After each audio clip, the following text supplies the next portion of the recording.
Silicon Valley corporations said almost immediately, your YouTubes and your, well, I know about that, and your Facebooks, we are going to censor people that question the World Health Organization narrative of COVID. Yeah. Now, from a it's all random and not connected and there's no conspiracy point of view, that's bloody bewildering. Yeah. Well, we were there and it didn't make sense. Why would communication organizations that make their money from people posting their views say right at the start, we are going to censor those that challenge the World Health Organization view?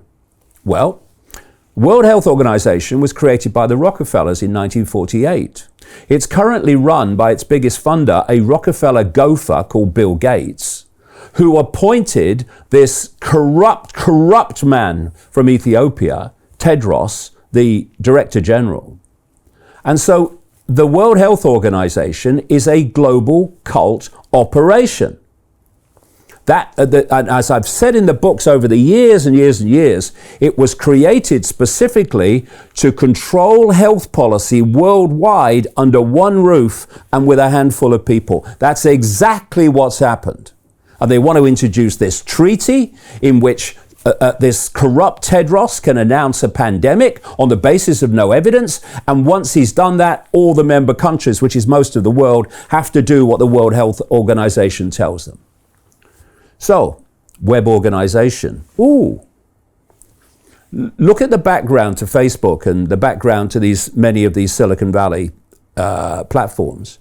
And you'll see the CIA through its technological investment arm called InQtel or IQT. And you'll see DARPA, the technological development arm of the Pentagon, both of which are global cult organizations. And so Silicon Valley is controlled by the web in its inner core. So is the World Health Organization. So what you've got is the World Health Organization putting out the cult narrative, and the Silicon Valley corporations defending the cult narrative through the World Health Organization from exposure to protect the narrative so the narrative goes unchallenged, which without the tenacity of the alternative media, it would have done. And then you look at this fake vaccine, which doesn't meet the criteria of vaccine. They actually changed the criteria to fit when it was pointed out that it doesn't fit the criteria of a vaccine. It's gene therapy. Genetic manipulation through synthetic genetic material. It's not a vaccine. That's why it's caused mayhem, and enormous numbers of people have died, and growing all the time because the content of the vaccine is self-replicating, not least through nanotechnology, and so it's impacting on the body more and more in so many people. And even more than have died, and they're enormous numbers now, are even a greater number who've had their health destroyed for life. And you look at the trials that Pfizer and Moderna and all these people that are doing this mRNA synthetic genetic material fake vaccine, they don't exist. And those that were done, as they've been forced to reveal the contents of the trials, pathetic as they were, they did do, it's becoming obvious that they knew what was going to happen because the trials showed them.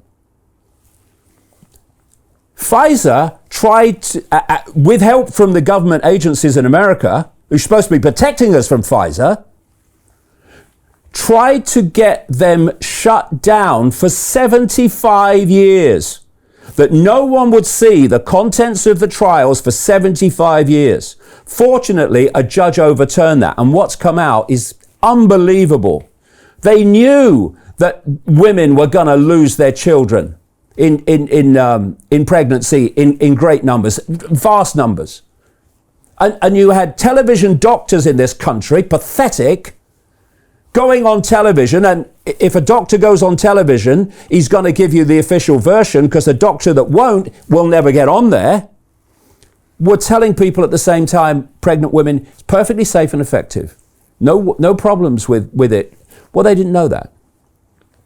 So why would government agencies like the CDC and the FDA and the MHRA in Britain give permission to Pfizer, Moderna, and these other clowns and psychopaths to use this fake vaccine on people without any proper trials, and when the trials that were done were catastrophic? Why would they do that? Same story. Big Pharma was in effect created by the Rockefellers. J.D. Rockefeller, the oil tycoon. A whole story in detail can be told about that. Big Pharma is a global cult operation. But the global cult also controls the CDC, the FDA, and the MHRA in Britain. And so what's happening is Pfizer and Moderna are going to these agencies, Pfizer and Moderna being expressions of the global cult, to ask other expressions of the global cult, the regulatory agencies, to give them permission to use the fake vaccine, which is the global cult agenda that it's used.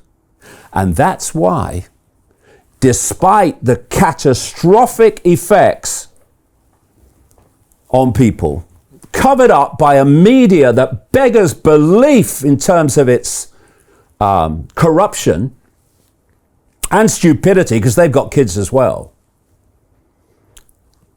Despite, even by government figures, like the VAERS system in America and the yellow card system in Britain, where doctors and people report the effects of vaccines.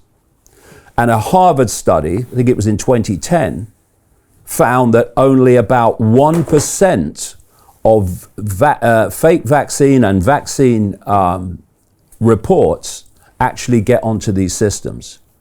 And even that small number is massive now, right?